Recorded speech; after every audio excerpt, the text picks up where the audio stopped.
आज हम लोग इस क्लास में केमिस्ट्री को स्टार्ट करने जा रहे हैं। पहला क्लास है केमिस्ट्री का। केमिस्ट्री को हम लोग हिंदी में रसायन विज्ञान कहते हैं। क्या कहते हैं? रसायन विज्ञान कहते हैं। इसी को इंग्लिश में हम क्या कहते हैं? केमिस्ट्री कहते हैं। केमिस्ट्री, रसायन विज्ञान को इंग्लिश में क्या कहते हैं? केमिस्ट्री कहते हैं। केमिस्ट्री शब्द जो है कहाँ से आया है? जैसे तो बहुत सारे वर्ड आता है, जैसे सुनामी वर्ड की बात करें, सुनामी वर्ड जापानीज वर्ड है ना। इसी प्रकार से बहुत सारे वर्ड है जो ग्रीक से, लैटिन से, इंग्लिश से, यहाँ से लिया गया है। तो अगर हम बात करें केमिस्ट्री वर्ड की, तो यह कहाँ से आया है? तो अंग्रेजी भाषा से आया है। यह आया है अंग्रेजी से आया है। केमिस्ट्री आया है अंग्रेजी से आया है। और अंग्रेजी में भी किस वर्ड से आया है? तो आया है CHEMIA, जो कीमिया पढ़ते हैं, कीमिया। और कीमिया क्या है? तो केमी कहां से आया है? इस शब्द का अर्थ क्या है अगर कोई पूछे? केमिया शब्द मिस्र की भाषा से आया है।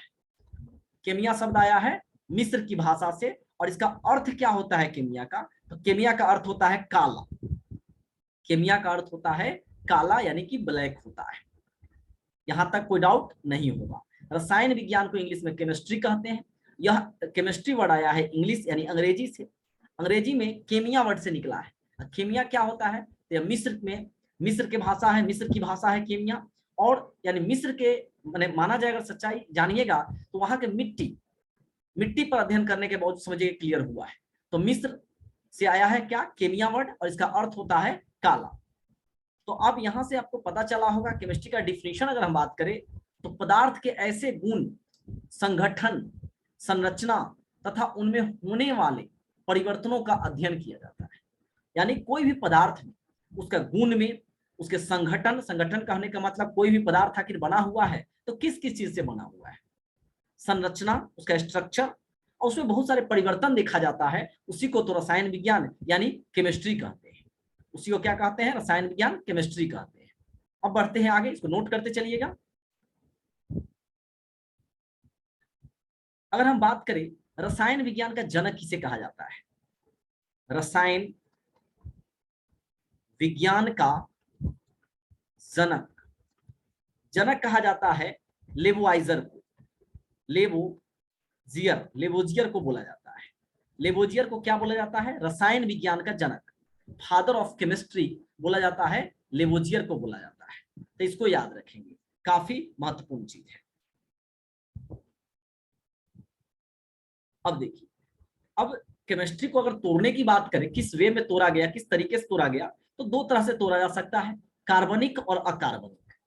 केमिस्ट्री को अगर तोड़ने की कोशिश करें तो तोड़ सकते हैं अकार्बनिक रसायन, और एक हो जाएगा कार्बनिक रसायन। अब इसका मतलब क्या होता है जरा गौर से देखिएगा, नाम में ही आंसर है। अकार्बनिक मतलब जिसमें कार्बन न हो। आप जानते होइएगा कि हमेशा किसी चीज का उल्टा बनाते हैं, अधिकतर चीजों का तो अ लगा के बनाते हैं। सत्य का उल्टा असत्य होता है। तो कार्बनिक यहाँ पे और यहाँ अकार्बनिक, यानी इसमें क्या होगा? कार्बन नहीं होगा। तो कोई भी ऐसा कंपाउंड देखिएगा, कार्बन नहीं होगा। कोई भी ऐसा कंपाउंड देखिएगा, कंपाउंड मतलब यौगिक, केमिस्ट्री का जितना भी फार्मूला है, केमिकल फार्मूला सब, वो सब क्या है? तो कंपाउंड बोले जाते हैं, यौगिक बोले जाते हैं। अब एक बार देखिए परीक्षा में पूछ दिया था, इनमें से कौन यौगिक है? इनमें से कौन यौगिक है बोल दिया। ऑप्शन दिया हाइड्रोजन, क्लोरीन, ऑक्सीजन, और एक बोला था अमोनिया NH3। तो देखिए कंपाउंड का यानी कि यौगिक का और मिश्रण का आपसे अगर कभी भी उदाहरण पूछे, मतलब इसका परिभाषा पूछे, तो मिश्रण क्या कहता है? दो या दो से अधिक चीजों को जब मिलाते हैं बिना किसी अनुपात में, बिना किसी निश्चित अनुपात में, तो वह हो जाता है मिश्रण। और अगर हम बात करें कि दो या दो से अधिक चीजों को जब हम किसी अनुपात में मिलाएंगे तो वह हो जाएगा यौगिक। यानी इस चीज को शॉर्ट वे में लिख लीजिएगा तो आपको जीवन में कभी दिक्कत नहीं होगा। अनुपात में मिलाया तो क्या बनेगा? यौगिक, कंपाउंड। और बिना अनुपात के मिलाएगा तो वह क्या हो जाएगा? मिश्रण। इतना ही याद रखिएगा तो मिश्रण का और यौगिक का आपका डिफिनीशन क्लियर हो जाएगा। क्लियर हो गया? अनुपात में मिलाएगा तो यौगिक का, बिना अनुपात के मिश्रण। अब देखिए ये सब क्या है? एलिमेंट है एक प्रकार का, हाइड्रोजन, क्लोरीन, ऑक्सीजन। लेकिन NH3 क्या है, अमोनिया। इसमें देखिए नाइट्रोजन एक आया है और हाइड्रोजन कितना, 3 आया है। तो कितना अनुपात में है, ये अनुपात में दिया हुआ है, इसका मतलब यही ना कंपाउंड है, यही ना यौगिक है। समझ में आ रहा है कि नहीं बात मिक्की जी? चलिए आगे देखते हैं। तो NH3 यहाँ पे आंसर हुआ। तो कार्बन नहीं होगा तो अकार्बनिक बोलेंगे, और वही बोलेगा कार्बनिक कौन है इसमें से, तो समझेंगे कि ऑप्शन यहाँ इसको बोल सकते हैं ना अकार्बनिक, क्योंकि इसमें कार्बन नहीं है, इसको अकार्बनिक भी बोल सकते हैं। लेकिन वही अगर मान लिया जाए, आपको कहता CaCO3 और ये वो कहता HNO3, अब बताइए इसमें क्या है, कार्बन है क्या, तो हाँ कैल्शियम है, कार्बन है, ऑक्सीजन है, यानी कार्बन आया ना, तो कार्बनिक में जाएगा, और इसमें कार्बन नहीं है तो क्या कहिएगा, और कार्बनिक में भेजिएगा। कोई डाउट नहीं होना चाहिए। तो इस चीज को हम लोग अच्छे से क्लियर कर चुके हैं और समझ चुके हैं कि क्या है हमारा कार्बनिक और अकार्बनिक। और पूछा जाए कि कभी मिश्रण का डिफिनीशन परिभाषा पूछ दे, यौगिक का परिभाषा पूछ दे, तो परिभाषा दोनों आपका क्लियर हो चुका है। अब कहते हैं कि पदार्थ के कितनी अवस्थाएं हैं की बात करें। पदार्थ की कितनी अवस्थाएं हैं, कितनी अवस्थाएं हैं, इंग्लिश में बोले state of matter, how many state of matter, यानी पदार्थ की कितनी अवस्थाएं। अगर इसकी हम बात करें तो ऐसे मुख्य रूप से अगर बात करते हैं, चाहे हम बोलेंगे कि पदार्थ के 3 मूल भौतिक अवस्था है, फिजिकल स्टेट की बात करें तो 3 गो मेन है। अब 3 गो कौन कौन है, तो सॉलिड, लिक्विड, गैस, जिसको आप बोलते हैं ठोस बोलते हैं, है ना, द्रव्य बोलते हैं और गैस बोलते हैं, ठोस, द्रव्य और गैस बोलते हैं। अब जरा इसको गौर से तीनों को समझ जाइएगा तो सारा कहानी इसी में है, छुपा हुआ है। और आपसे सवाल कोई भी घुमा के पूछेगा तो आप मिक्की जी जरूर बना लेंगे। पदार्थ की कितनी अवस्थाएं, 3, ठोस, द्रव्य, गैस। लेकिन इसमें भी खोज हो रहा है लगातार, पहले अवस्था क्लियर करें फिर सबके बारे में हम लोग डिटेल से जानेंगे। तो 3 को मुख्य रूप से है, ठोस, द्रव, गैस, लेकिन और भी इसमें खोज हो रहा है, ठोस, द्रव्य और गैस, यहां द्रव कर लीजिए, द्रव, गैस। चौथा एक आया है प्लाज्मा, और 5वां आया है BEC, और छठा है फर्मिलियन, फर्मिलियन ऐसे भी याद रख सकते हैं। अब देखिए पहला कौन, ठोस, दूसरा द्रव, तीसरा गैस, चौथा प्लाज्मा, 5वां BEC, छठा फर्मिलियन। तो ये 3 को हो गया मुख्य रूप से। अब इसके बाद खोज चल रहा है, चौथा प्लाज्मा, 5वां BEC, छठा फर्मिलियन। प्लाज्मा तो समझेंगे अभी, BEC इसका फुल फॉर्म क्या है जरा बात करें, तो बॉस आइंस्टाइन कंडेंसेट है, और फर्मिलियन अभी चल रहा है रिसर्च इस पर आगे। अब गूगल पे अगर सर्च मारिए, गूगल बाबा पे, तो मिलेगा आपको। अगर पूछेंगे कि पदार्थ का 10वां अवस्था बताइए, 50वां अवस्था बताइए, तो वो भी वो नाम दे देगा निकाल कर। तो क्या मुझे 100 तक रखना चाहिए क्या, बिल्कुल नहीं, वो कोई काम का नहीं है। एग्जाम में भी आपको यही तक 5 तक ही आपको देखने को भी मिल रहा है, लेकिन ये अपडेटेड है, पहला क्लियर हो गया इस बात को। अब हम लोग यहां तक तीनों जानते हैं शुरू से क्या क्या होता है, फिर हम इस सबको भी पढ़ेंगे। अब देखिए ठोस में क्या होता है, जरा गौर से देखिएगा। इसको हम सॉलिड बोलते हैं।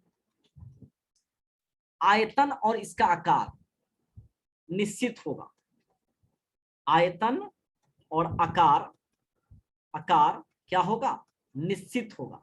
निश्चित का मतलब क्या होता है, फिक्स्ड।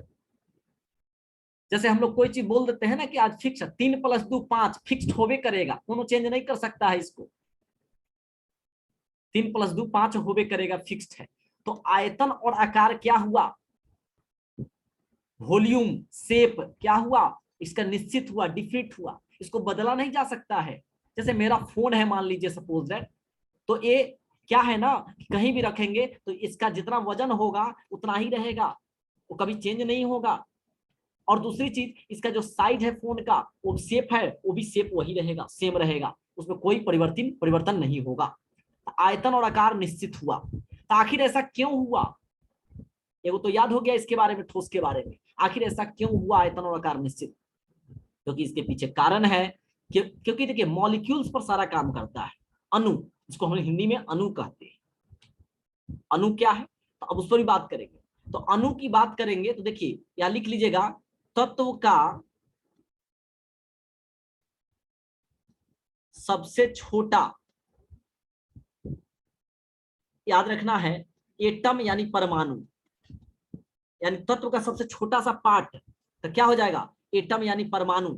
लेकिन यौगिक यानी कंपाउंड कहते हैं इसको, यौगिक का सबसे छोटा पूछेंगे तो वह अणु हो जाएगा, वह अणु यानी मॉलिक्यूल्स हो जाएगा। इसमें लोग बहुत कंफ्यूज करते हैं। तत्व का सबसे छोटा एटम यानी परमाणु हो गया, और यौगिक का सबसे छोटा बोला जाएगा तो वह अणु हो जाएगा। ये दोनों इंपॉर्टेंट है और हाईलाइटेड क्वेश्चन है, बार बार एग्जाम में देखने को मिलता है, नोट कीजिए जल्दी से।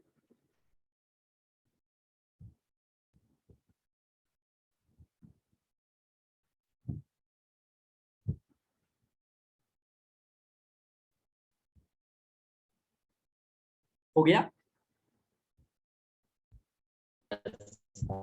विक्की जी, हो गया ना जी कंप्लीट? सर। चलिए जी आगे बढ़ते हैं।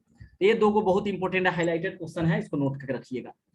तो अब आयतन और आकार आखिर निश्चित क्यों हुआ, यही सवाल है बार बार हमसे कि आयतन और आकार निश्चित क्यों हुआ, क्यों नहीं बदलता है इसका आकार, क्यों नहीं बदलता है कि आज मेरे पास सैमसंग का फोन है तो एप्पल के जैसा बन जाता, आईफोन के जैसा बन जाता, कितना अच्छा होता।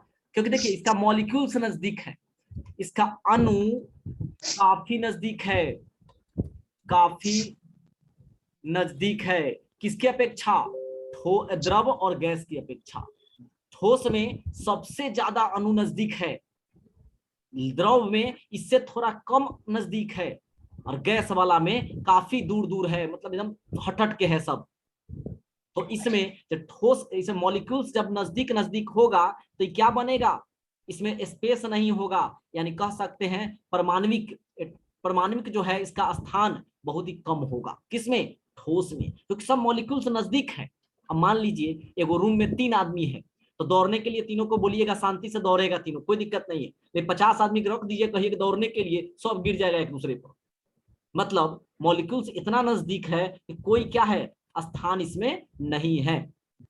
अब नहीं है तो इसमें क्या होगा, फोर्स ऑफ अट्रैक्शन यानी परमाणविक बल जिसको कहते हैं, चाहे फोर्स ऑफ अट्रैक्शन यानी आकर्षण बल जो होगा बहुत ज्यादा होगा ना, सब एक दूसरे को बांध के रखेगा, सब एक दूसरे को बांध के रखे। सिंपल देखिए ना, पिकअप पर जा रहा था तरबूजा, वाटरमेलन, और 3 गो रख दीजिएगा तो क्या होगा, 3 गो तरबूजा पूरा वो अपने में टूट टूट फूट जाएगा सब, क्यों, क्योंकि सब इधर उधर घूमेगा फिरे, मतलब ना कहता कि मैंने एक ही होगा, हिलेगा डुलेगा। लेकिन फुल कर दीजिएगा तो क्या होगा, सब एक दूसरे दब के रहेगा, कोई दिक्कत नहीं है। जैसे मॉलिक्यूल से बढ़ा क्या होगा, फोर्स ऑफ अट्रैक्शन नजदीक एक ज्यादा हो गया, सब एक दूसरे को बांध के रखेगा। समझ में आ रहा है ना? तो फोर्स ऑफ अट्रैक्शन क्या होगा, अगर हम बोले कि इसमें स्थान बहुत कम होगा, स्थान कम हुआ सबसे, फिर उसके बाद में कहेंगे बल क्या हुआ, तो बल सबसे अधिक होगा किसमें, ठोस में। समझ में आ गया? और जब बल अधिक होगा, सब एक दूसरे को सबको बांध के रखेगा, फोर्स ऑफ अट्रैक्शन बहुत ज्यादा होगा इसमें। और इंटरमोलिकुलर स्पेस की बात करें तो बहुत ही क्या हुआ, कम हुआ। अब जब सब एक दूसरे को बांध के रखेगा तो कितना मजबूत होगा, मजबूत होगा ना ठोस हमारा, ठोस हमारा मजबूत होगा। और इसीलिए ठोस को हम दबा नहीं सकते हैं, तो ठोस बहुत मजबूत है, ठोस काफी मजबूत है। कोई भी सॉलिड चीज को लीजिए और उसको हाथ से दबा के देखिए तो दबता है क्या, नहीं दबेगा। ठोस समझ में आ गया पूरा अच्छा से?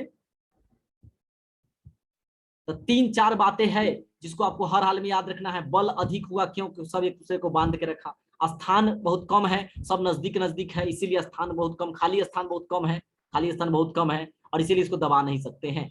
सब पॉइंट्स को लिख लीजिएगा, बहुत काम का चीज है। अब बढ़ते हैं हम लोग द्रव की ओर।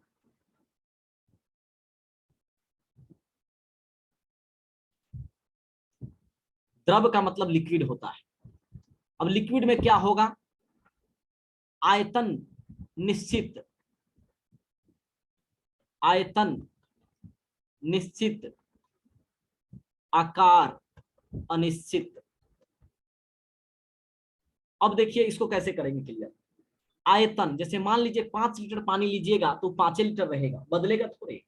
5 लीटर पानी लीजिए, बाल्टी में रख दीजिए तो 5 लीटर ही पानी रहेगा बाल्टी में, बाल्टी के आकार का हो जाएगा, बाल्टी के शेप का हो जाएगा पानी। लेकिन उसी पानी को अगर टब में डाल दीजिए तो क्या होगा, वो 5 लीटर रहेगा, लेकिन वो किसके आकार का, टब के आकार का हो गया। हो गया क्लियर। आयतन क्या हुआ इसका, वॉल्यूम फिक्स रहा कि नहीं रहा, लेकिन आकार इसका बार बार बदलेगा। अनिश्चित मतलब है कि फिक्स नहीं है, वह बार बार बदलेगा। और यह क्या हुआ, ये फिक्स है यानी नहीं बदलेगा। अब बात आती है कि इसको हम दबा सकते हैं क्या, बिल्कुल पीछे वाला ही नियम पर चलिए। थोड़ा सा इसमें क्या हुआ, ठोस की अपेक्षा, ठोस की अपेक्षा इसमें मॉलिक्यूल्स थोड़ा दूर दूर है, थोड़ा सा दूर दूर है मॉलिक्यूल्स। जब दूर दूर है थोड़ा सा, तो इसको हम थोड़ा सा दबा भी सकते हैं। तो देखिए हम लोग क्या है, लिक्विड को हल्का दबा सकते हैं सॉलिड की अपेक्षा। सॉलिड को बिल्कुल नहीं दबा सकते हैं, लिक्विड को थोड़ा थोड़ा दबा सकते हैं, और गैस को क्या होगा, पूरा दबा देंगे। तो इसमें क्या हुआ, अगर बोलेंगे, अगर आपसे फिर बोला कि इंटरमॉलिक्यूलर स्पेस क्या होगा, तो ठोस की अपेक्षा ज्यादा होगा, ठोस की अपेक्षा इसमें ज्यादा होगा। अगर पूछेंगे इसमें फोर्स ऑफ अट्रैक्शन क्या होगा, यानी आकर्षण बल कितना होगा, तो ठोस की अपेक्षा थोड़ा सा इसमें क्या होगा, कम होगा। क्यों, क्योंकि उसमें ज्यादा इसमें थोड़ा कम, क्योंकि वो नजदीक नजदीक था, एक दूसरे को बांध के रखा था, ये दूर दूर है, थोड़ा हट नहीं बांध के रखेगा। और अपने फैमिली के मेंबर ही देखिए ना, एक जगह रहेंगे सब, एक दूसरे को बांध के रखते हैं, एक दूसरे को ख्याल रखते हैं। ये वो अमेरिका है, वो चीन है, वो जापान चल जाए तो क्या होगा, व्हाट्सएप पर खाली क्या होगा, हेलो ठीक है ना, मामा जी ठीक है, पापा जी ठीक है, यही होगा खाली। थोड़ा परिवार में क्या होता है, दूरी बन जाता है। तो लिक्विड क्लियर हुआ कि ना। हो अब गया आते हैं गैस पे। तो गैस भी तो क्लियर हो गया होगा, क्योंकि इसमें क्या होगा, अणु बहुत दूर दूर तक रहेगा, इसका अणु बहुत दूर दूर तक रहेगा, इसीलिए क्या होगा, आकर्षण बल बहुत कम होगा। आकर्षण बल कम होगा, पर इसका इंटरमॉलिक्यूलर स्पेस क्या होगा, काफी कम हो, ज्यादा होगा। इंटरमॉलिक्यूलर स्पेस क्या हुआ, काफी ज्यादा हुआ कि नहीं हुआ, काफी दूर दूर तक है। तो अगर आपसे बोले ठोस, लिख लीजिए दिमाग से, द्रव्य और गैस, ऐसे लिख दिए। अब अगर हम बात करें आकार, निश्चित आकार में, और एक बात करें आयतन में। अब देखिए दिमाग से सब कुछ क्लियर हो गया यहीं पे, एक मिनट। हाँ, अब अगर बात करें ठोस का क्या होता है, आकार फिक्स होता है, आयतन भी फिक्स था, बोलिए। द्रव में चलिएगा तो आकार क्या होता है, आकार, आकार फिक्स नहीं है, क्योंकि बाल्टी में जाएगा बाल्टी के आकार का, टब में जाएगा टब के आकार का। और इसका आयतन अगर 5 लीटर है तो 5 लीटर रहेगा, किसी में चेंज करिएगा तो। ये क्लियर हुआ। गैस में चलिए, यस आयतन और आकार दोनों फिक्स नहीं रहेगा गैस में। क्या है कि मान लीजिए गैस में वातावरण में घुला मिला है, वातावरण में घुल मिल गया हुआ है, इसको हम किसी कंटेनर के हेल्प से ही कर पाएंगे। तो इसको हम लोग दोनों, यानी आयतन और आकार, इसको इसका फिक्स नहीं है। अब अगर बात करें खाली स्थान का, यानी परमाणविक जो बोलते हैं स्थान, इधर से ले लीजिएगा इसको, माफ कीजिए, खाली स्थान। तो ठोस में क्या होगा, यहां लिख दीजिए, सॉरी इसी में लिखना है ना हमको, सबसे कम, सबसे कम। उसके बाद बात करेंगे ठोस से थोड़ा ज्यादा, ठोस से ज्यादा क्या होगा, स्थान होगा खाली, खाली स्थान। और गैस में दोनों से ज्यादा स्थान होगा खाली, दोनों से ज्यादा खाली स्थान। खाली स्थान मतलब समझ रहे हैं, मॉलिक्यूल दूर दूर रहेगा। खाली स्थान का मतलब समझेंगे, मॉलिक्यूल्स क्या हुआ, काफी दूर दूर रहेगा। क्लियर हो गया।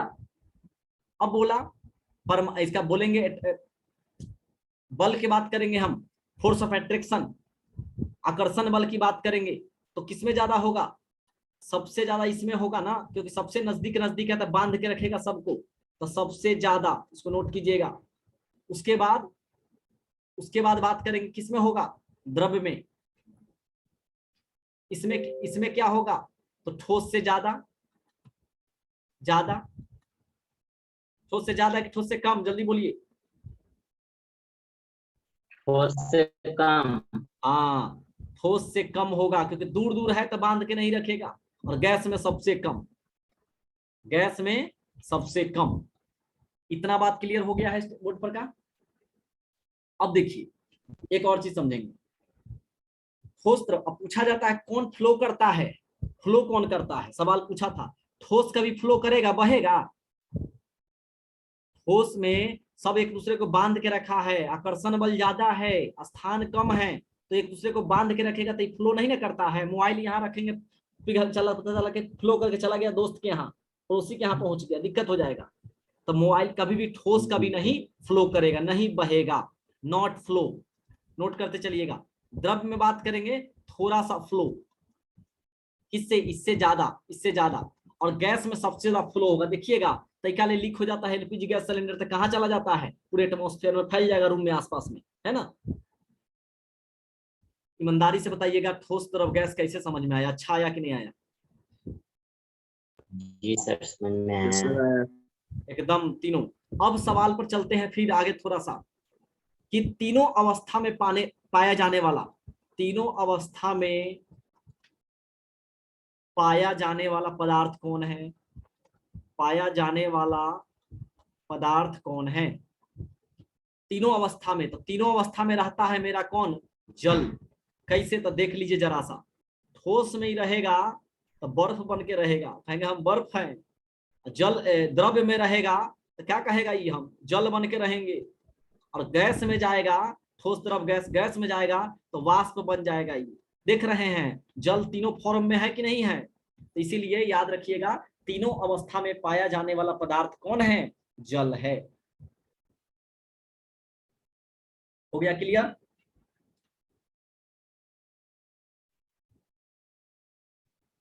बेफिक्र होके बोलना है। रिकॉर्डेड क्लास रिकॉर्ड हो रहा है, कोई दिक्कत नहीं है, लेकिन आपको शर्माना नहीं है, सीखना है। जीवन में एकदम बढ़ते रहना है एकदम। दुनिया जानते हैं, दुनिया एकदम इसीलिए होता है कि बोल नहीं पाता है। अब देखिए बिहार के वो सोनू कुमार बहुत फेमस है, सोनू सोनू नाम है, नालंदा जिले के हैं, तो सुन लीजिए उनके बारे में, सुनिएगा तो बड़ा आश्चर्य लगेगा। बच्चा बहुत मेहनती है, बच्चा बहुत मेहनती है, बात बिल्कुल सच है। क्लास 5 में सरकारी स्कूल में उस बच्चा का एडमिशन है 5 में। कुछ दिन पहले सीबीएसई स्कूल में भी पढ़ता था, लेकिन रीजन क्या है? क्लास 5 के बच्चा है, सरकारी स्कूल के, बिहार बोर्ड के। लेकिन जनरली वो अभी थोड़ा, नीतीश कुमार जी गए हुए थे अभी नालंदा, और जब गए वहां तो उनसे गुहार लगाया कि सर हमको आईएएस बनना है। सुनिएगा बहुत बढ़िया बात है, आईएएस बनना है, कि हमको प्लीज सर बढ़िया स्कूल में हमको एडमिशन करवा दीजिए।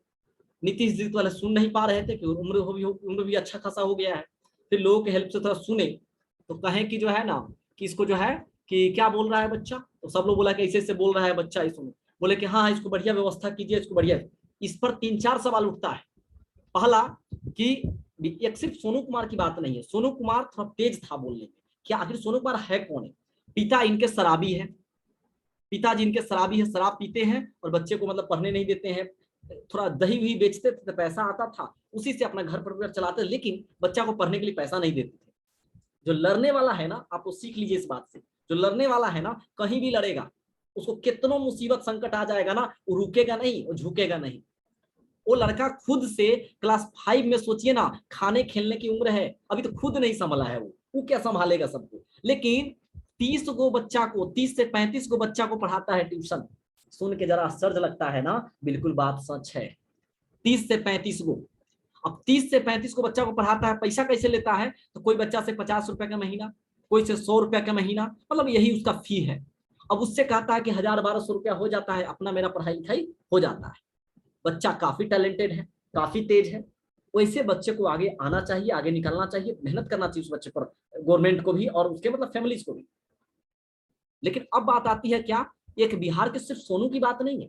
सोनू बोलने में तेज था, तेज है पढ़ने में, इसीलिए वो अपने अधिकार को जानता था, इसीलिए मार्केट में आया, बोला, मुख्यमंत्री जी से बोला। तो उसको अब हो रहा है कि बढ़िया स्कूल में एडमिशन कराना चाहिए, बिल्कुल सही है, होना भी चाहिए, क्योंकि वो योग्य है उस प्रकार का। लेकिन क्या बिहार में एक ही सोनू है? बिहार में एक ही स्टूडेंट है? बिहार में अनेकों सोनू हैं, अनेकों छात्र हैं, छात्रा हैं, जो जीवन में सिर्फ इसलिए नहीं, लड़की को तो इसलिए बाहर कर दिया जाता है, कहता है लड़की है ना, बाहर कैसे पढ़ने जाएगी, घर में ही पढ़ लेगी, इंटर कर लेगी, ग्रेजुएशन कर लेगी, हो गया, उसका शादी कर दिया जाएगा, तो उसका अधिकार छीन लिया जाता है। लेकिन बात है लड़का का, तो क्या एक ही सोनू है? आज की डेट में भी बहुत बच्चे हैं जो मन में सपना तो बहुत संजोते हैं कि हम ये करेंगे वो करेंगे, लेकिन क्या है ना, कुछ पैसे के अभाव में, कुछ उसको सपोर्ट नहीं मिल पाया, फैमिली बहुत सपोर्ट में, वो गड़बड़ा जाते हैं। अब सोनू थोड़ा आगे आए हैं, हाईलाइटेड हो गए हैं, पूरी तरह से समझिए कि मतलब मार्केट में ट्रेंड कर रहे हैं। अब रीजन क्या है कि गवर्नमेंट बहुत सारे लोग आ रहे हैं, नीतीश कुमार जी भी मतलब दावा किए बढ़िया एडमिशन करवा देंगे, सुशील मोदी जी किए, बहुत सारे मैंने एजुकेशन मतलब सिस्टम के बहुत सारे मतलब ऐसे मतलब टीचर लोग आए हैं, बहुत सारे मतलब गवर्नमेंट की तरफ से भी आए, सेंट्रल से भी आए, बॉलीवुड से भी आए, बॉलीवुड के एक्ट्रेस भी आई है कि हम एडमिशन कराएंगे, यहाँ कराएंगे। लेकिन अब बच्चा टेंशन में आ गया हुआ है, दिन रात अपना टीआरपी के लिए, टीआरपी का फुल फॉर्म याद रखिएगा, टेलीविजन रेटिंग पॉइंट होता है, टीआरपी के लिए दिन रात उसके पास पब्लिक पहुंच रहे हैं लोग सब, और उसका क्या कर रहे हैं, तो इंटरव्यू ले रहे हैं। इंटरव्यू दे दे के थक गया है बचवा, रो रहा था कल परसों में, बचवा रो रहा है कि इंटरव्यू में कि हम मतलब जो है इंटरव्यू देके थक गए, हमको एडमिशन जल्दी करवाइए। लेकिन यहाँ अब राजनीति का शिकार हो गया, कभी वो पार्टी के लोग, कभी वो पार्टी के, अब हमको लग रहा है पॉलिटिशियन बन जाएगा कहीं, तो क्या बनेगा? सोचिए कितना टैलेंटेड है, 30 बच्चों को संभाल रहा है, गांव के सभी लोग, ऐसा नहीं कि सोनू सोनू करके बुलाते हैं, सोनू सर करके बुलाते हैं, क्लास 5 के बच्चा, और उसको एक टैग लग गया है सोनू सर का, वो क्या अपने जीवन में प्रतिष्ठा तो कमा ही लिया, लेकिन उसका सपना है आईएएस बनने का, कैसे पूरा होगा? इंटरव्यू देने से। तो थोड़ा सा इस पर विचार करना चाहिए लोगों को। और सिर्फ ये सवाल बहुत तरह खड़ा करता है, आप भी समझदार है, समझ रहे होंगे, क्लास डिस्टर्ब नहीं करें, आगे बढ़ेंगे। रीजन क्या है ना, बिहार के एजुकेशन सिस्टम पर सवाल करता है, लेकिन चोरवा सबको शर्म नहीं लगता है एजुकेशन सिस्टम पर। एजुकेशन सिस्टम पर सवाल किया कि बोला सीधे कि सरकारी स्कूल में, तो हमरो नाम बदनाम कर दिया है, सरकारी स्कूल में वो सर है दीपक सर, जहां पढ़ता था बचवा, कि उनको इंग्लिश नहीं आता है, स्पेलिंग नहीं आता है, कुछ नहीं पढ़ाते हैं। अरे मेरे भाई सोनू भाई माफ कीजिएगा, हम वो दीपक सर हैं, हम मन से पढ़ाते हैं, हमारे बच्चे खुश हैं। तो जनरली नाम में कुछ नहीं रखा है, लेकिन वो क्या है ना, सच में उनसे इंटरव्यू लिया गया है, दीपक सर जो उनके स्कूल के हैं, कुछ नहीं बता पा रहे हैं, काफी सिचुएशन खराब है। तो ऐसा टीचर क्यों गवर्नमेंट स्कूल में गया, कैसे पहुंच गया अंदर? अपने आप तो नहीं गया होगा, तो बिहार के ही कोई पहुंचाया होगा उसको, तो यहाँ के एजुकेशन मिनिस्टर उसके लिए जिम्मेदार है, जैसे जिस तरह से उसको बहाली हुआ होगा उस तरह से जिम्मेदार है। तो क्या कीजिएगा, यही सब दिक्कत है बिहार का। बिहार के एजुकेशन सिस्टम बदलेगा, बस वक्त आने दीजिए, एक न एक दिन बहुत अच्छा होगा, लेकिन जल्द होगा। अब क्रांति चारों तरफ से हो रही है, मीडिया वाले भाई लोग भी बहुत सपोर्ट करते हैं, टीचर लोग भी बहुत सपोर्ट कर रहे हैं, स्टूडेंट लोग भी। अब अकरम, अब सोचिए ना, कितना दुख लगता है ना, बीपीएससी का पेपर देने के लिए हम कितना दूर किशनगंज गए थे, एग्जाम 1.5-2 महीना लगातार दिन रात एक कर दिए थे, सही सो नहीं पा रहे थे, इतना तैयारी किए, नंबर भी ठीक ठाक आ रहा है, 120 प्लस नंबर आ रहा है, लेकिन क्या हुआ, कैंसिल कर दिया गया है। क्यों कैंसिल हुआ?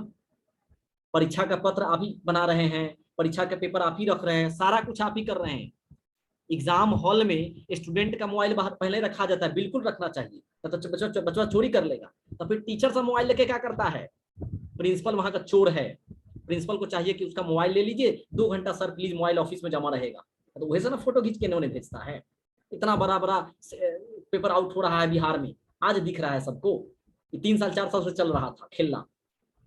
हम लोग कहाँ से सिस्टम से हार रहे हैं, समझे? हम लोग सिस्टम से हार रहे हैं। तो आज भी हम बोलते तो है कि मुख्यमंत्री जी एग्जाम ले, हम लोगों का बैठा के अपने अपने कैंपस में ले और परीक्षा दे, हम लोग को नौकरी दे, लेकिन नहीं होगा यहाँ, यहाँ नहीं होगा, क्योंकि एक पर एक चोर बैठे हुए हैं चारों तरफ। मुख्यमंत्री जी बहुत ईमानदार है हमारे बिहार के, समझे? 2000 जब 2-3 में, जब 5 में चुनाव जीते थे ना, तो हम लोग उनके लिए बहुत सारा काम किए थे, हम लोग यहाँ मतलब भीड़ में रैली में गए थे, पढ़े लिखे छात्र होकर। लेकिन रीजन क्या है ना, उजकर चुके हैं पूरी तरह चारों तरफ से, और बस सिर्फ चल रहा है ना मैनेज करना है, पेपर पे वर्क चल रहा है, पेपर वर्क लगातार। उसके लिए एक एपिसोड आने वाला था मेरा, लेकिन शायद हम गुस्सा में भी आए और बोल दिए, लगातार क्लास नहीं बोल दिए। चलिए आगे बढ़ते हैं, हम लोग को राजनीति नहीं करना है, पढ़ाई करना है। लेकिन रीजन क्या है, जहां पे गलत है वहां पे सवाल भी उठाना है, क्योंकि जानते हैं, एक ही भाषा में लिख लीजिएगा, शिक्षा सवाल को पैदा करती है, शिक्षा सवाल को पैदा करती है। दुनिया पूरे भारत को अशिक्षित रखा जाए, अगर अशिक्षित रहेगा ना तो सवाल ही पैदा नहीं करेगा, नेता लोग की झंडा ढोएगा। इसीलिए क्या किया जाता है ना, शिक्षा नहीं मिल रहा है, ए बिजली फ्री है ना, ये फ्री, अरे सिर्फ एजुकेशन सिस्टम फ्री कीजिए ना, अपने लोग पढ़ लेंगे, अपने हिसाब से अपना रोजगार खोज लेंगे, सब खुशी खुशी रहने लगेंगे, रामराज आ जाएगा।